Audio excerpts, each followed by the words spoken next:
La hora de Maquiavelo. Bueno, les digo primero con quiénes estamos. Tenemos el honor de tenerlo a Julio Bárbaro. Bueno, usted ya lo conoce. El hombre fue funcionario y amigo personal de Néstor y Cristina Kirchner también, pero hoy está en las antípodas. El hombre, para mí, es uno de mis peronólogos favoritos. Y lo tiene también a Luis Gasulla, colega, periodista, que investigó mucho el relato, sobre todo uno de los capítulos más importantes del relato personalísimo de Néstor y Cristina Kirchner, que son los derechos humanos, ¿no? Quiero mostrar el libro, difícil, el libro que acaba de publicar Julio Bárbaro, que ya sé que usted lo vio hasta en La Sopa, pero lo va a ver acá también. Lejos del bronce, cuando Kirchner no era acá, escrito por Julio Bárbaro, bueno, y Oscar Muñoz y Omar Pintos, sobre, bueno, el Néstor Kirchner de Santa Cruz, que nosotros lo conocemos menos. Y de Luis Gasulla tenemos, ya lo habíamos mostrado, pero vamos de nuevo, el negocio de los derechos humanos, sobre los curros, por un lado, y bueno, y el negocio, digamos, simbólico de los derechos humanos, y luego el negocio de la impunidad, la herencia K. Bueno, ahí veremos cómo esa película está en construcción, digamos. Ahora, Julio, me parece, primero te tengo que preguntar, ya te lo preguntaron todos, por todos los programas que tuviste, pero vos fuiste funcionario y fuiste amigo de Néstor. Sí.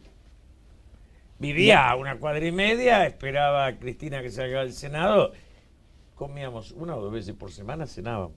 Ahora, ¿sabés lo que más me impresionó del libro, el capítulo, creo que más, no digo más escandaloso, sino el más sorprendente? Es donde el libro sobre la juventud de Néstor Kirchner, hay testimonios que dicen que él no solamente no participó en absolutamente nada que tuviera que ver con derechos humanos allá por los famosos 70, sino que hasta era informante de los militares. Yo no llego a ese punto. Digamos, lo que hicimos, yo vine a una unidad básica, vamos a comer un asado, la gente, los del barrio hablan y a mí me asombra, pues si vos a donde nació Menem, todos lo quieren, aunque nosotros no lo queramos. Anillaco. Anillaco, son todos... Porque yo creo que las últimas elecciones le fue más o menos, hasta su propio pueblo perdió. No hay esa bronca que vos, cuando toman un vaso de vino, entran a pegarle a Néstor y a Cristina para que tengan. Y ahí le dije, bueno, le digo a Amor Pinto, que es periodista, escriban esto, y si lo escriben, hacemos un libro. Invité a un radical, Oscar Muñoz. Cuando vos te encontrás con los que lo conocen, yo lo conocí mucho, nunca me habló de los derechos humanos, le importó un rabanito. Claro, no hablaban de ese tema, ¿no? Pero no era su tema, lo tenía a Eduardo Luis Duhalde, que era el que estaba en el tema, y tenía 2 o 3 amigos, pero nunca les importó. Es un invento, por eso ahora me parece que los libros que van apareciendo, ahora va a aparecer un libro sobre Zaffaroni. Y va a aparecer un libro sobre Berlín. Es interesante porque Zaffaroni fue el único juez federal nombrado por el proceso y que juró por los estatutos del proceso. ¿Qué es eso? Bueno, y ahora jura por el kirchnerismo. Dice que si no ganan los kirchneristas va a haber caos. Son caraduras. Te puedo mostrar, Julio, podemos recordar una imagen famosa de Néstor Kirchner de los primerísimos días de su primer gobierno, el inicio del relato. ¿Podemos verlo? Es el momento en que el presidente le da el pase al general Bendini.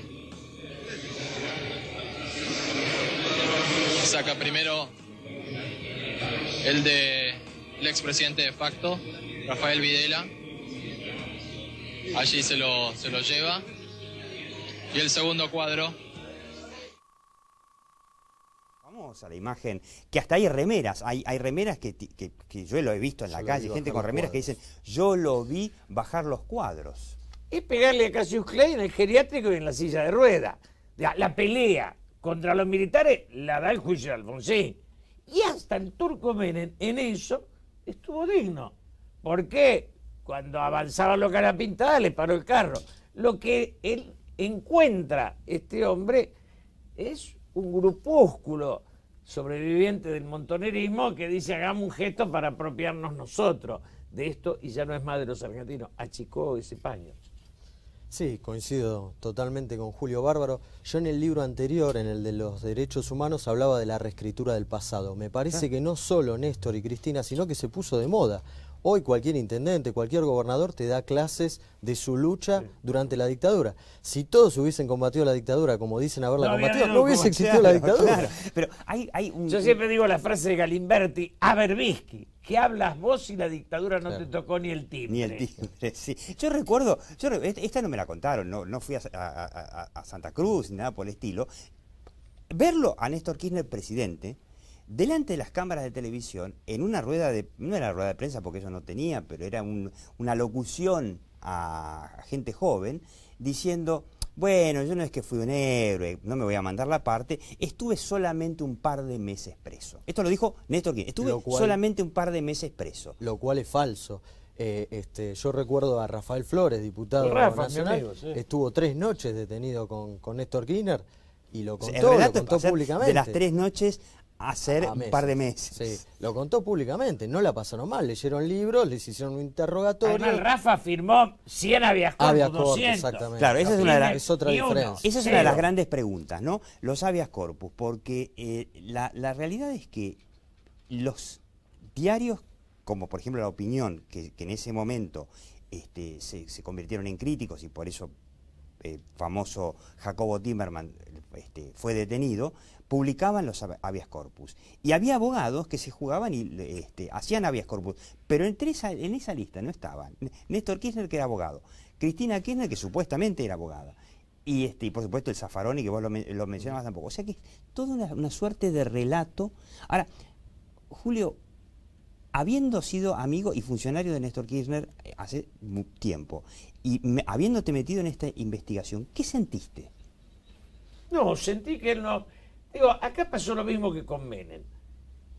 La Argentina los pone a presidentes y ellos en lugar, o tienen un primer tiempo que quieren ser estadistas y después vuelven a ser los señores feudales de su provincia. Sí, hacer negocios. Y entonces Menem y Kirchner no estuvieron ninguno de los dos a la altura de lo que la sociedad necesitaba de ellos. Por eso va a ser Uruguay, Chile, Brasil, los expresidentes son honorables. No son tratadoras ni los... Ahora, Menem estuvo preso. Menem sí estuvo preso. No, claro. Tuvo mucho sí, tiempo. bueno, era mayor de edad también, ¿no? Tenía más años. Pero a Néstor nunca le importó nada, punto. Y con respecto al relato nuevo que surgió, ustedes todos lo escucharon, obviamente, a Daniel Sapsay, prestigioso jurista que sorprendió a muchos, nada menos que en el coloquio de idea, un ambiente en general recatado, de empresarios muy cuidadosos de no pelearse con el gobierno, diciendo que le pedía a Cristina Fernández de Kirchner que muestre su título de abogada. Y aparecieron todo tipo de versiones. Está la periodista Laura Di Marco, que dice que ella cree que lo tiene, que tiene malas notas y que por eso no se anima a mostrarlo. Después apareció otro periodista, ¿cómo se llama? Walter Curia. Walter Curia, que dice que vio o que le mostraron el analítico, donde están las notas, y dice que tenía excelentes notas, pero la realidad es que el título no aparece. ¿Será ese el próximo, digamos, relato? Porque esto es un poquito bajar el cuadro de Néstor Kirchner. Ahora, en algún momento va a aparecer algún colega de Julio Bárbaro o de Luis Gasulla bajando el cuadro de Cristina. Es un tema el del título.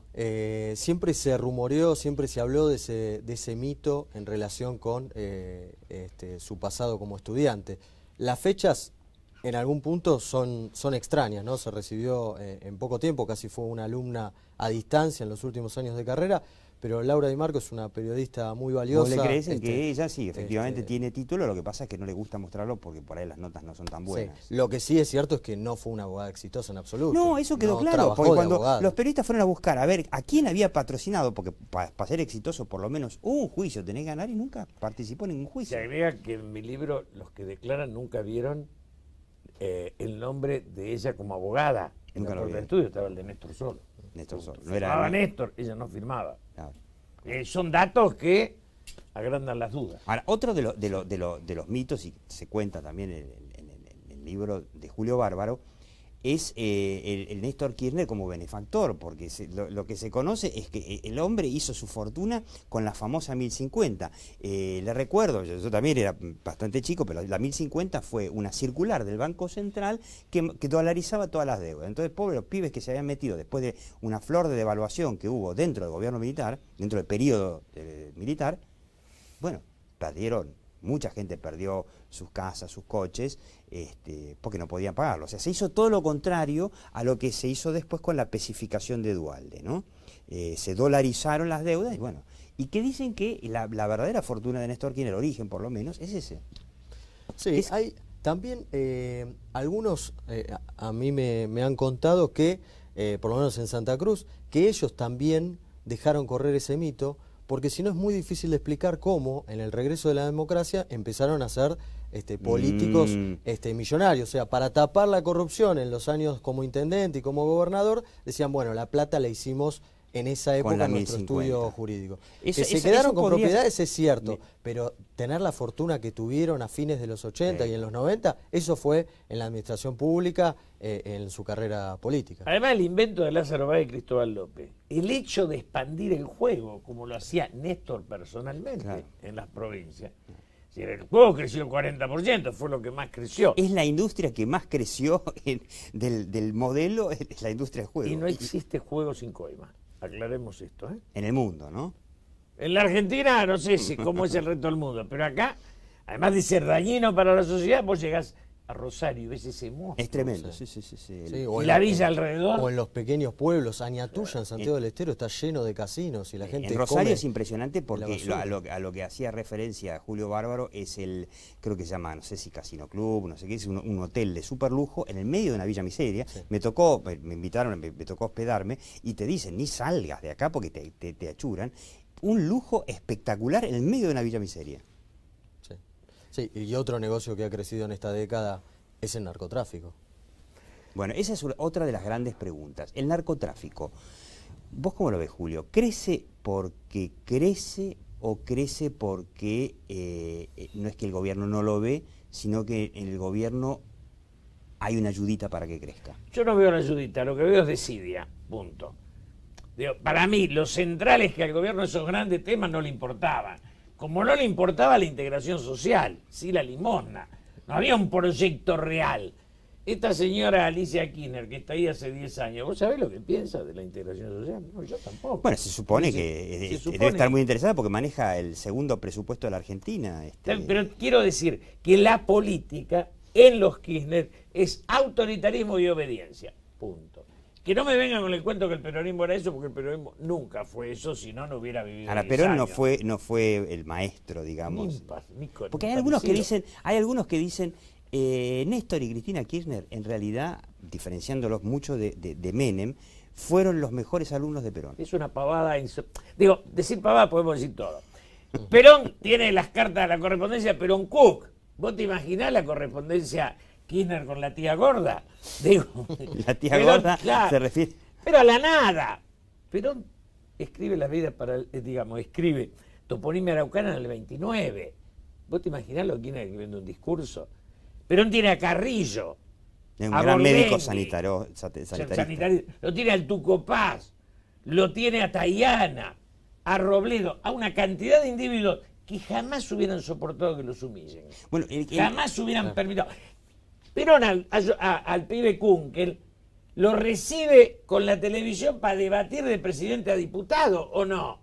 ¿Qué tiene que ver con esto que no saludan a que piensa incluso distinto? la diferencia es entre Néstor y Cristina. El gabinete de Néstor Kirchner era una cosa y lo que se ha transformado el gabinete de recordemos, Cristina... en el primer gabinete de Néstor Kirchner, además de Julio Bárbaro, por supuesto que era el interventor de lo que se llamaba el Confer, que después devino en esta barbarie del AFSCA, pero estaban Labaña, Pratgay, o después Martín Redrado, Belis,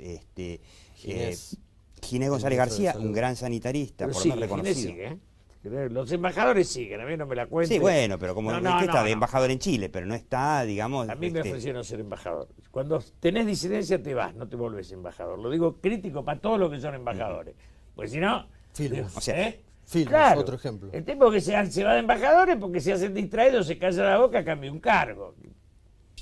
No es ¿A honorable. vos te ofrecieron ser? ¿Qué embajada te ofrecieron? Toda. Yo a esta altura de mi vida... ¿Podrías estar en dónde? Pero ¿cómo? Ya Alfonsín Vía Caputo me ofreció Alemania. Menem me ofreció Chile y Néstor me ofreció, a los 15 días me dio París. Me la dio firmada. Esa está buena, pero esa y no agarraste París. Me la dio firmada. O sea, si se lo preguntás a Bielsa, se acuerda y se ríe. Y después, cuando me iba, me ofreció Roma. En el medio me ofreció Cuba, un día que estábamos cenando. Sí, pero es la embajada. En ese sentido, Néstor, más que Cristina, fueron astutos, porque lograban encontrar el precio a cada una de las personas. claro. Cooptarlos, no solo económicamente, sino simbólicamente. Hacerlos sentir importantes, escuchados. Si no tenías precio, tenías odio. Claro. Era precio u odio. Hacemos una mínima pausa y la pregunta es si estas investigaciones, ahora vamos a ir al tema de más complejo, de las sospechas de cómo se hizo la fortuna acá, que es hoy oficialmente es una de las más grandes de Argentina. Y si le creemos a Lilita Carrió, que la otra vez habló de 10.000, 15.000 millones de euros, bueno, una de las más grandes del mundo, si ese relato también va a empezar a caer. Ahí venimos. La hora de Maquiavelo.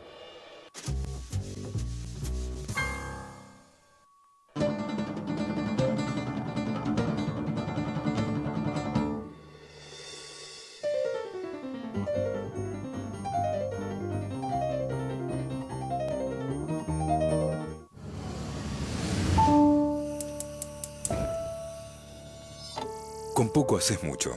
Haciendo un uso eficiente del gas, podés reducir los gastos de tu casa. Es tu decisión. Encontrá más consejos en metrogas.com.ar. ¿Sabías que en la legislatura podés visitar el vestidor de Evita, tal cual lo usaba? Legislatura de la Ciudad Autónoma de Buenos Aires. Monumento Histórico Nacional. Tu voz en la ciudad.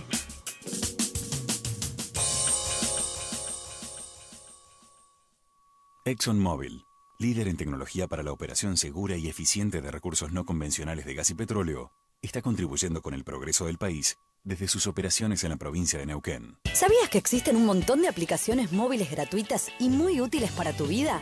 ¿Cómo llego? Te dice la mejor forma de moverte en la ciudad. Vea Móvil te ayuda con el tránsito. Y Agenda Cultural te cuenta todos los eventos que podés disfrutar. Descargalas gratis. Innovar es encontrar soluciones distintas a problemas comunes. Traigamos el futuro.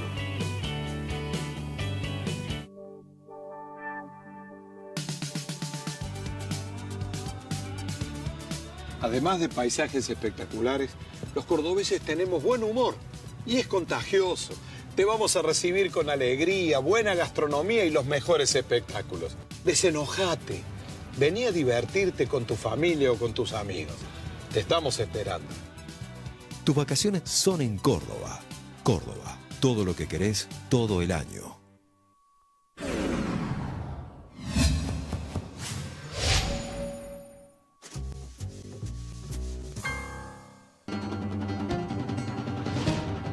La hora de Maquiavelo.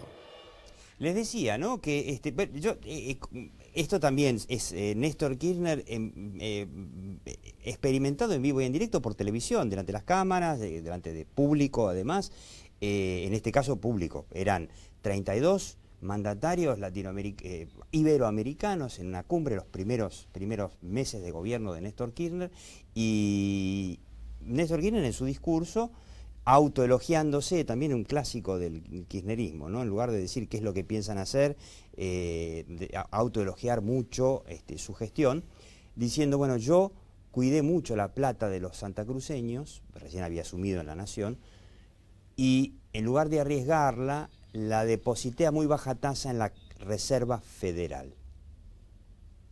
Yo escuchaba eso y decía, ¿la Reserva Federal es un banco?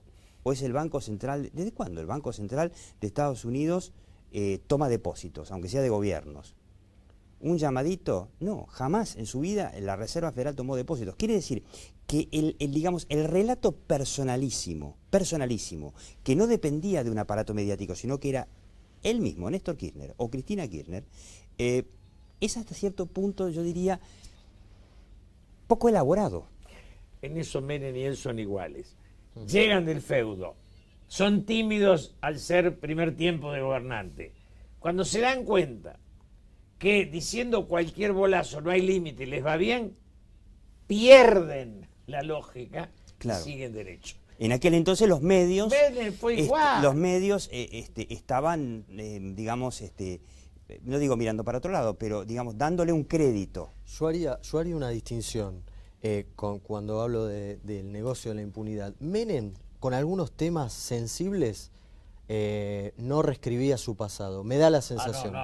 No. Kirchner y Cristina capaz de decirte, yo fui, yo estuve detenida, desaparecida, yo fui una abogada exitosa, jugar con sus enfermedades, llevarlo a Insaurralde, y también una clase política que hace lo mismo, a agradecerle al Papa o a hacer política, de un día elogiar, de un día criticar al Papa, a Bergoglio, y después el caso de Berbisky y todas sus notas en contra de Bergoglio, acusándolo prácticamente de genocida, y después retirando esas notas de la web, que no pudo porque estaban copiadas en un montón de lugares. Cuando se miraba el pasado de Bergoglio era una maravilla.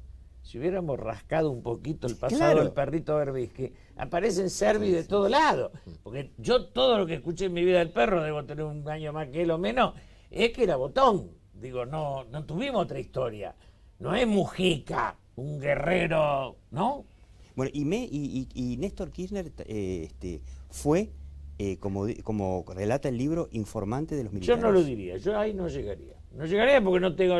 Digo, ¿Lo dice tu libro? Lo dice... No, bueno, pero está claro que... Es un testimonio. Un testimonio. Yo en lo personal te digo, nunca le importó... Él era amigo de los militares, punto. Y eso sí me lo contaba. Y se llevaba bien. Ahora, ¿cómo fue eso durante la dictadura? Y tener una hermana funcionaria no es estar tan lejos, qué sé yo. Bueno, ir a estudiar a La Plata, ir y venir de Río Gallegos a La Plata, nunca tuvo un inconveniente. Hubo compañeros que fueron detenidos desaparecidos durante esa época. Yo tengo que contar, odio ser autorreferencial, pero yo estudié en Alemania y viajaba cada tanto a la Argentina en esos años. Obviamente que uno tenía toda la información que acá mucha gente, amigos, me discutían. Y yo te puedo asegurar que en una oportunidad, pero te puedo asegurar que no me metía en política en lo más mínimo en aquel entonces. Recibí llamados de advertencias de servicios secretos. Y era un simple estudiante que no se metía en política, salvo que de costado, por ahí alguna vez, ya recibí una llamada. Así que no es muy difícil haber sido, digamos. A mí lo que me preocupa en ese sentido es la herencia que dejan ellos en relación con reinventar un pasado, como dice Julio Bárbaro, que es preocupante porque lleva a que un muchacho, hoy diputado nacional como Juan Cabandier, para evitar una multa diga yo me banqué la dictadura. Claro, o que hoy hijos es casi de como un título de nobleza. Claro, o que hoy hijos desaparecidos que están en cargos públicos hagan las mismas prácticas que les hacían a sus padres. Esto es perseguir al que piensa distinto, hacer servicio de inteligencia, tenemos una ley fotografiar al opositor, ¿no? bancar a Milani, ir a tocar la puerta de Milani. Yo digo hace muchos años, y por esto tuve una carta del cardenal Bergoglio en aquel momento, que el hecho de que la dictadura haya sido genocida no implicó jamás que la guerrilla fuera lúcida. No, claro. Punto. Entonces, acá cuando vino Todorov, ¿qué dijo? ¿Entra la lista de los muertos? ¿Están los de los dos bandos? No, de un bando solo. Julio Bárbaro, bueno, muy interesante esto. La verdad que yo opino que no solamente que la guerrilla no era lúcida, sino Dios nos haya guardado de que la guerrilla no se haya apoderado del poder en la Argentina. Ese es otro capítulo. Julio Bárbaro, bueno, muy interesante, recién aparecido, lejos del bronce, cuando Kirchner no era acá, un cuadrito que se bajó. Luis Gasulla, bueno, muchas gracias y chau, hasta la próxima Hora de Maquiavelo.